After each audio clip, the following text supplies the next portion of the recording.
I welcome all my dear students in the 10th class history group.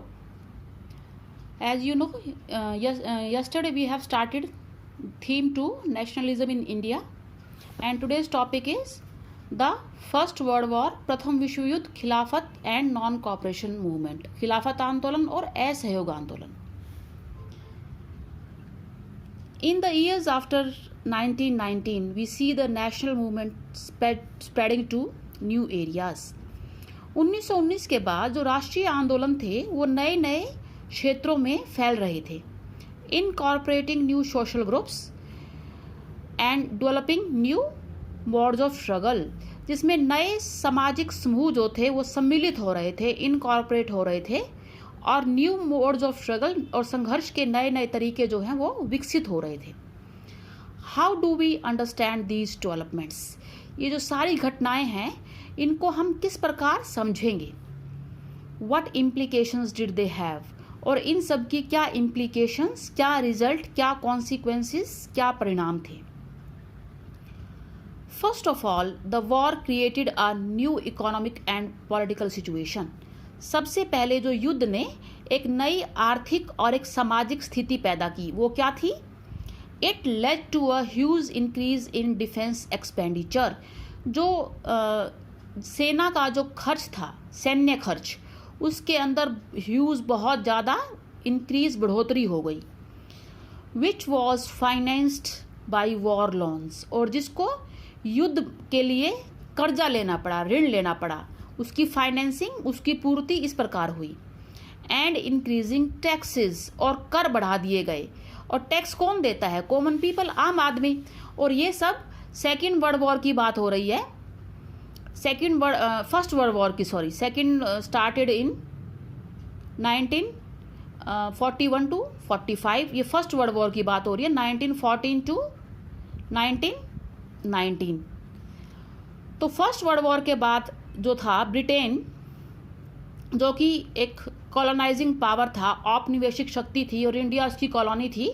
तो ये सब India के लोगों को टैक्स पे करने पड़ रहे थे. और फर्स्ट वर्ल्ड वॉर को फाइनेंस किसने किया? जो कॉलोनीज के अंदर जो लोग रहते थे उन्होंने किया. Custom duties were raised and income tax introduced. Custom duties, जो एक्सपोर्ट इंपोर्ट पर टैक्सेस लगते हैं, उनको भी बढ़ा दिया गया, रेज कर दिया गया.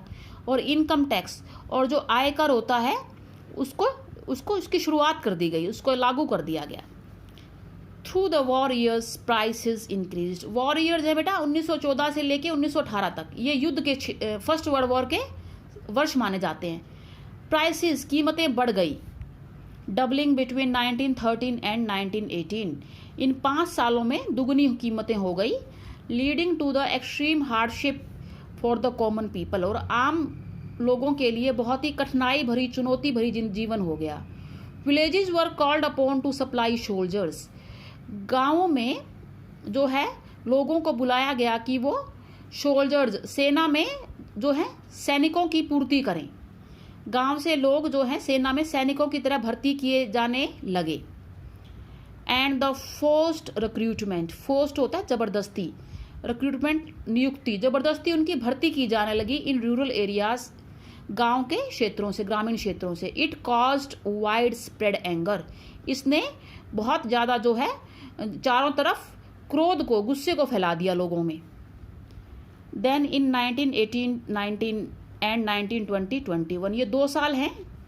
Crops failed in many parts of India. Bharat में जो है फसलें खराब हो गई. Resulting in acute shortages of food. इससे जो है भोजन की काफ़ी भारी मात्रा में कमी आ गई. This was accompanied by an influenza epidemic. और बाद में जो है इन्फ्लुएंजा, एक वायरल डिजीज होती है, एपिडेमिक महामारी, वो फैल गई. According to the census of 1921 का जो सेंसस हुआ उसके हिसाब से 12 to 13 मिलियन पीपल पेरिश्ड. 12 से 13 मिलियन लोग जो हैं उनकी डेथ हो गई. पेरिश ना, खत्म हो जाना. As a result of the famines, क्योंकि अकाल पड़ गए, क्रॉप फेल हो गया, फूड शॉर्टेज हो गया, एपिडेमिक फैल गया. एक तरीके से अकाल और महामारी आ गई, फेमाइंस एंड द एपिडेमिक. और कितने लोग, 12 से 13 मिलियन लोगों की 1921 में इनकी डेथ हो गई। People hoped that their hardships would end after the war was over. लोगों को उम्मीद थी कि जैसे फर्स्ट वर्ल्ड वॉर खत्म हो जाएगा, उनकी दिक्कतें, उनकी परेशानियां खत्म हो जाएंगी, but that did not happen. परंतु ऐसा हुआ नहीं। At this stage a new leader appeared. अब इस अवस्था में एक नए नेता का जो है उदय होता है, and suggested a new mode of struggle, और जो एक संघर्ष का एक नया तरीका जो है वो सुझाते हैं। द आइडिया ऑफ सत्याग्रह, सत्याग्रह का विचार। क्या है सत्याग्रह का विचार? ये महात्मा गांधी जी ने इस आइडिया को दिया है, और आप बॉक्स में देखो महात्मा गांधी जी क्या कहते हैं। Source A, Mahatma Gandhi on satyagraha. It is said of passive resistance that it is the weapon of the weak. Passive होता है बेटा निष्क्रिय, एक तरीके से विरोध। जैसे हम एक्टिवली जैसे वायलेंस का सहारा लेते हैं, वायलेंस का सहारा ना लें, हम पीसफुली अगर रजिस्ट करें, उसको पैसिव रेजिस्टेंस कहते हैं, पीसफुली विरोध करें। ऐसे लोग मानते हैं ज़्यादातर कि कमज़ोर लोग जो हैं वो ऐसा करते हैं, अहिंसा का सहारा लेते हैं। But the power which is the subject of this article can be used only by the strong. लेकिन जो पैसिव रेजिस्टेंस के लिए जो शक्ति चाहिए, अहिंसा का पालन करने के लिए शक्ति चाहिए, ये केवल स्ट्रॉन्ग लोगों के अंदर होती है, मजबूत लोगों के अंदर होती है। This power is not passive resistance. ये कोई निष्क्रिय विरोध नहीं है। Ended it calls for intense activity. इसमें बहुत सघन जो है एक्टिविटी होती है। वो कहाँ होती है बेटा? हमारी सोल के अंदर, हमारी आत्मा के अंदर। The movement in south Africa was not passive. आपको पता है साउथ अफ्रीका में महात्मा गांधी जी ने एक आंदोलन चलाया था। वहाँ पर ब्लैक्स के अगेंस्ट जो था काफ़ी डिस्क्रिमिनेशन होता था, और महात्मा गांधी जी ने अपना पहला एक्सपेरिमेंट, पॉलिटिकल एक्सपेरिमेंट जो था वो साउथ अफ्रीका में किया था। वो पैसिव नहीं था, निष्क्रिय नहीं था, बट एक्टिव, बट वो बहुत ही एक सक्रिय आंदोलन था। सत्याग्रह इज नॉट फिजिकल फोर्स। सत्याग्रह कोई भौतिक बल नहीं है कि आप मतलब किसी को फिजिकली हर्ट करेंगे आप। Satyagrahi does not inflict pain on the adversary. Adversary होता है दुश्मन। जो सत्याग्रही होता है वो दुश्मन पर कोई भी दुख नहीं देता है, उसको कोई दर्द नहीं देता है, दुख नहीं देता है। He does not seek his destruction. वो उसको नष्ट करने के बारे में नहीं सोचता है। In the use of satyagraha there is no ill will whatever. Satyagraha का इस्तेमाल करने में कोई इल विल, कोई गलत इंटेंशन नहीं होती। इल विल होती है बेटा किसी की नीयत गलत होती है ना, भी आप किसी के बारे में गलत सोचते हैं। इसमें कोई किसी के बारे में गलत नीयत नहीं होती है सत्याग्रह जब हम इस्तेमाल करते हैं। सत्याग्रह इज प्योर सोल फोर्स। ये एक शुद्ध आत्मिक बल है, हमारी आत्मा का बल है जो बहुत ही शुद्ध है। Truth is the very substance of the soul. और सत्य जो है वो आत्मा का आधार है। आत्मा किससे बनी होती है, निर्मित होती है? ट्रुथ से, सत्य से। That is why this force is called satyagraha. इसलिए इस बल को क्या कहते हैं? सत्याग्रह कहते हैं। The soul is informed with the knowledge. हमारी आत्मा में ज्ञान भरा होता है, हमारी आत्मा को पता होता है what is right, what is wrong, what is true, what is false. It burns the flame of love.